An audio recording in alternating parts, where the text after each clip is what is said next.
Welcome to dot news. ఎన్నికల తరువాత జరుగుతున్న గొడవల్ని మనం చూసుకుంటే కొన్ని సందేహాలు వస్తున్నాయి. ఎందుకు ఇవన్నీ జరుగుతున్నాయి, ఎన్నికలకు ముందు జరగలేదు, ఎన్నికల తర్వాత ఎందుకు జరుగుతున్నాయి అనే విషయాన్ని మనం విశ్లేషించుకుంటే కొన్ని కారణాలు కనిపిస్తున్నాయి. ఎన్నికల రోజు మధ్యాహ్నం నుంచి పెరిగిన పర్సంటేజ్ కానీ, బూతుల దగ్గరికి మహిళలు వృద్ధులు ఎక్కువగా రావడం కానీ, రెండు పార్టీలు ఎవరికి వాళ్ళు క్రెడిట్ తీసుకోవడానికి ట్రై చేశారు. అంటే వస్తున్న మహిళలంతా కూడా జగన్మోహన్ రెడ్డికి ఓటేయడానికి వస్తున్నారని వైసీపీ చెప్పుకుంటే, ఇటు టీడీపీ ప్రభుత్వం మీద వ్యతిరేకత ఉంది కాబట్టి మహిళలంతా కూడా ఉధృతంగా వచ్చి ఓట్లేస్తున్నారు అని చెప్పేసి ఇటు కూటమి కూడా చెప్పుకుంది. ఇప్పుడు చూసుకుంటే మనం ముఖ్యంగా ఈ గొడవల వెనుక రీజన్స్ ఏంటి అనేది మనం చూసుకుంటే, ఏ పార్టీ గొడవ చేస్తుంది అన్న విషయం పక్కన పెడితే ఎక్కువగా కూడా కంప్లైంట్స్ రెండు పార్టీల నుంచి కూడా ఈసీకి వెళ్ళినాయి.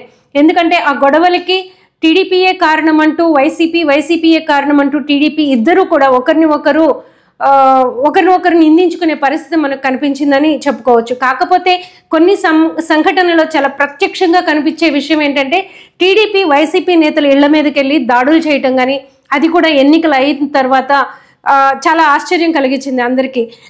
అప్పుడే వైసీపీ చెప్తుంది వాళ్ళు చాలా ఫ్రస్ట్రేషన్లో ఉన్నారు, మహిళా ఓటర్లు అందరూ వచ్చారు కాబట్టి అంటే జగన్మోహన్ రెడ్డికి వన్ సైడెడ్గా ఓటింగ్ జరగబోతుంది కాబట్టి వాళ్ళంతా కూడా చాలా ఫ్రస్ట్రేట్ అయిపోయారు టీడీపీ నేతలు అని చెప్పేసి వైసీపీ వాదించింది. అయితే జగన్మోహన్ రెడ్డి పెట్టిన పథకాలు కావచ్చు, అంటే కొందరికి అందలేదని ఏదైతే కూటమి తన అజెండాగా తీసుకుని ల్యాండ్ టైటిలింగ్ యాక్ట్ కానీ, లేకపోతే ఇంకా కొన్ని అంశాలు ఏది హౌసింగ్కి సంబంధించినవి కావచ్చు, ఇలాంటి అంశాలన్నింటినీ వీళ్ళు విస్తృతంగా ప్రచారం చేశారు. కాబట్టి ఇంకొకటి మేనిఫెస్టోలో కూడా వాళ్ళు 3,000 రూపాయల నుంచి 4,000కి చేస్తామని పెన్షన్ని చెప్పడం కానీ, ఇలాంటి అంశాలన్నీ కూడా మహిళల్ని ఆకర్షించినాయి. సో అందుకే మహిళలంతా కూడా బారులు తీరి ఏది కూటమికి ఓటేయడానికి ముందుకు వస్తున్నారని చెప్పేసి కూటమి వాదిస్తున్నారు. అయితే ఇక్కడ మనం చూసుకుంటే, అంటే నిజంగా మహిళా ఓటర్లకు కావచ్చు, వృద్ధులకు కావచ్చు, మహిళలకు కావచ్చు, వాళ్ళందరికీ జగన్మోహన్ రెడ్డి మీద కసిగా బూతులకు వచ్చి అతన్ని ఓడించాలి అని ఓటేయటానికి అంత కసి వాళ్ళల్లో ఉందంటారా నిజానికి చూస్తే? ఎందుకంటే జగన్మోహన్ రెడ్డి మేనిఫెస్టోలో చెప్పిన విధంగా ఎప్పటికప్పుడు ఆయన మేనిఫెస్టోని అమలు చేయటమే కాకుండా ఏ మంత్లో ఏ సంవత్సరంలో ఎంతెంత పెంచుతాడు పెన్షన్ అనే విషయాన్ని కూడా చాలా క్లారిటీ ఇచ్చి అతను పంచడం జరిగింది. అలానే ప్రతి పథకం కూడా మేనిఫెస్టోలో లేనివి కూడా కాపు నేస్తం కావచ్చు, లేకపోతే ఇంకా నాడు నేడు విషయంలో స్కూల్స్ విషయంలో తీసుకున్నది కావచ్చు, హెల్త్ విషయంలో తీసుకున్నవి కావచ్చు, చాలా డెసిషన్స్తో పేద కుటుంబాలు చాలా బాగుపడ్డాయి. సో పేదలంతా కూడా ఓటేయడానికి వస్తున్నారు అని ఒక పాజిటివ్ వేవ్ ఏదైతే క్రియేట్ అయిందో దాన్ని బ్రేక్ చేయటం కోసం మధ్యాహ్నం నుంచి ఎన్నికల తేదీ మధ్యాహ్నం నుంచి కూడా గొడవలు ప్రారంభమైనాయి. ఆ తర్వాత కూడా భయభ్రాంతులను చేయడానికి చాలా చోట్ల బాంబు దాడులు కావచ్చు, లేకపోతే ఇళ్ళు తగలబెట్టడం కావచ్చు, వాహనాలు తగలబెట్టడం కావచ్చు, లేకపోతే ప్రత్యక్షంగా వెళ్ళి దాడులు చేయడం కావచ్చు, ఇన్ని సంఘటనలు జరిగినాయి.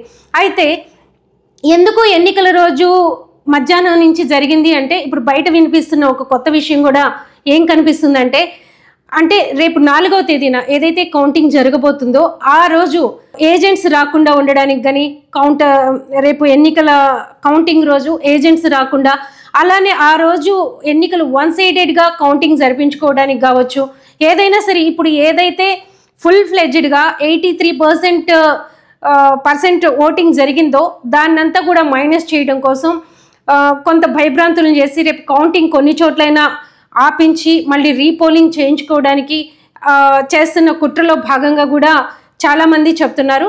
సో నిజంగా అంటే ఇప్పుడు సెంట్రల్ గవర్నమెంట్ నుంచి కూడా ఇక్కడ ఉన్న అధికారులతో మాట్లాడడం కానీ, ఈసీ కానీ వీళ్ళందరూ కూడా నెక్స్ట్ మంత్ జూన్ కౌంటింగ్ తర్వాత కూడా ఏపీలో ఉన్న పరిస్థితులకి 144 సెక్షన్ పెట్టాలి, అలానే కేంద్ర బలగాలని దించాలి అని చెప్పి నిర్ణయించడం వెనుక ఇంటెలిజెన్స్ రిపోర్ట్స్ కూడా అవే చెప్తున్నాయని చెప్పుకోవచ్చు మనం. ఎందుకంటే ఫ్రస్ట్రేషన్లో ఉన్న ఈ రెండిట్లో మరి ఎవరు ఫ్రస్ట్రేషన్లో ఉన్నారు, ఎవరు దాడులు చేస్తున్నారు అనేది ఎవరికి వాళ్ళు వ్యతిరేకంగా ఒకరి మీద ఒకరు చెప్పుకుంటున్నారు. కాబట్టి ఎవరైతే ఇద్దరు గెలవాలనే ఆబ్వియస్లీ కోరుకుంటారు. కాబట్టి సో 4వ తేదీన భయభ్రాంతుల్ని చేసైనా సరే కౌంటింగ్ దగ్గర ఏజెంట్స్ని రాకుండా ఉండనీయడానికి కానీ, లేకపోతే కౌంటింగ్ని ఆపించేసి నెక్స్ట్ జరగాల్సింది అంటే రీపోలింగ్కి వెళ్ళడానికి కానీ ఇలాంటి అన్ని ఇండికేషన్స్ సెంట్రల్ గవర్నమెంట్కి వెళ్ళింది కాబట్టి ఇంటెలిజెన్స్ బలగాలందరినీ కూడా ఇక్కడికి దించి కౌంటింగ్ అయిపోయిన తర్వాత కూడా శాంతి భద్రతలను కాపాడడానికి కావచ్చు, లేకపోతే ఎవరైతే గెలుస్తారో వాళ్ళు ప్రమాణ స్వీకారం చేసి గవర్నమెంట్ ఫామ్ చేసే వరకు కూడా వాళ్ళకి మద్దతు ఇవ్వడం కోసం సెంట్రల్ బలగాలను కూడా రాష్ట్రంలో దించాల్సిన పరిస్థితి వచ్చింది. బట్ ఎవరు ఫ్రస్ట్రేషన్లో ఉంది? టీడీపీనా, వైసీపీనా, జనసేన అంటే కూటమినా? ఎవరు ఫ్రస్ట్రేషన్లో ఉందనేది ప్రజలు ఆలోచిస్తే అర్థమైపోతుంది. సో ఇక్కడ ఒక జర్నలిస్టులుగా ఎవరం ఒక క్లారిటీ ఇవ్వాల్సిన అవసరం లేదు.